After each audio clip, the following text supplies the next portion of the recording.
Hello বন্ধুরা, welcome to my channel. আজ আমি তোমাদের সাথে শেয়ার করব আমার নিউবর্ন বেবির যত্ন আমি কিভাবে নিই। মানে এখানে আমি নিতে পারছি না, কারণ আমি নতুন মা হয়েছি, এখনও আমার সে এক্সপিরিয়েন্স হয়নি। তো ওর দিদা মানে আমার মা ওকে চান করায়, খাওয়ায়, আর আমার শাশুড়ি মা দুজনে মিলে করায়। আজকে আমি এখন বাপের বাড়ি আছি, তো দিদাই সব কিছু করাবে। তো চলো দেখে নিই আমি কিভাবে আমার ছেলের যত্ন নিই। তো প্রথমেই ওকে আমি টামি টাইম দিয়েছি, এখন ওর 21 দিন বয়স, আর এটা হচ্ছে শীতকাল, নভেম্বর মাস চলছে। ওকে আমি টামি টাইম দিয়েছি। টামি টাইম দেওয়া খুব ভালো। আম্বিলিকাল কর্ডটা পড়ে যাওয়ার পরেই তোমরা টামি টাইম দেওয়া শুরু করে দেবে, তাতে বাচ্চার ঘাড় খুব তাড়াতাড়ি শক্ত হয়।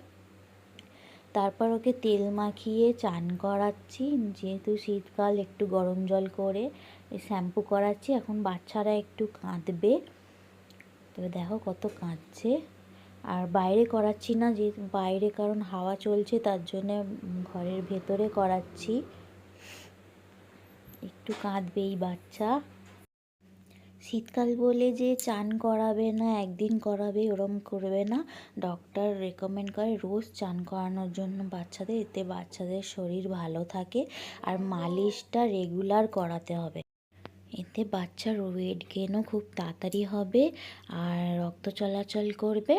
মালিশটা তোমরা অবশ্যই রোজ করিও, চানটা রোজ করানোর চেষ্টা করো।